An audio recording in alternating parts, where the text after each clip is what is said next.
Hey,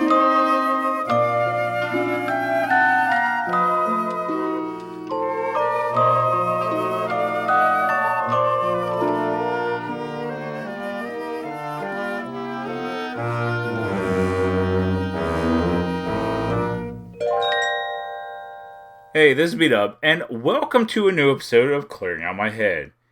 You know, we all have experiences in our lives that affect us in some way and may stick with us for the rest of our lives. I had one of those experiences many years back, and it recently came to mind, and I thought I would share it with you. See, some friends of mine who are married are about ready to welcome their first child. Now, the husband was worried about when he would be in the delivery room. He was afraid he was going to faint. So he asked me how I felt when my first child was born. I told him that I felt the same way he did at first, but once I was in there and the adrenaline was pumping, that and the lack of sleep, I was fine and had no problems. Truthfully, I was fine when all my kids were born. Which brings me back to when my son was born. Now, that experience was like no other. Now, of course, I was having the baby, I was just there for moral support. I guess you could say for my wife. But that experience and that week, I will never forget. See, it happened in October of 2000. This was our first child, and I was excited to become a dad. I remember on that day before my wife went into labor, we were over at her uncle's house celebrating either someone's birthday or something. I can't remember, but I know that we were with her family. But around 2:45 the next morning, her water broke, and we headed to the hospital. Now, this was a long day for her because, like I said, her water broke at 2:45 and her son was born a little after 9 that evening. Like I said earlier, lack of sleep, caffeine, and adrenaline was what was keeping me going. Now, my son was here and I was on cloud 9. Once they had moved my wife from the delivery room to her room, they let us spend a little bit with our son before taking him to the nursery for the first night so we could rest. The next day we got up. I think I went home to change clothes and check on the dogs, but then I headed back up to the hospital. This is when life slapped me in the face. Sometime during the day, my parents came up to see us and our son. While they were there, they broke the news to me that my uncle, my mom's brother, had died the day before.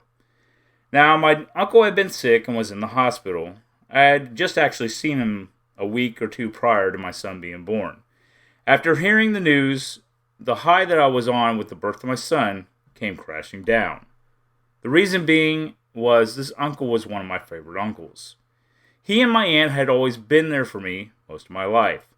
I helped him out whenever he asked me to. I would watch their house when they go on vacation. I was just devastated he was gone. So here I was, supposed to be celebrating the birth of my first child, but now I'm upset over the loss of one of my favorite uncles. What kills me even more is that I couldn't be there completely for my aunt and cousins because I had to be with my wife and new baby. I know that they probably understood, but it still hurts me that I couldn't mourn with them. One thing I remember about that week is I went to the showing, but was unable to go to the funeral. I don't know if I ever apologized to my aunt and cousins for that, and now my aunt is gone, so I will never be able to apologize to her. So to my cousins Terry and Wes, I am sorry that I wasn't there that week when Uncle Neil died. I should have, because you don't know how much both him and your mom meant to me. I always felt loved by them, and they didn't have to do that, but they did, and I appreciate it very much. That's why for me, that week was the hardest experience I ever had to go through. Well, thanks for listening to this episode of Clearing Out My Head. Don't forget you can listen to Clearing Out My Head on Apple Podcasts, Google Podcasts, Spotify, and Stitcher. You can check out my podcast page where you can listen to all my past episodes. Check out my social media links or leave me a message. But until next time, this is B-Dub. Thanks for listening, and I hope you join me next time as I continue with Clearing Out My Head.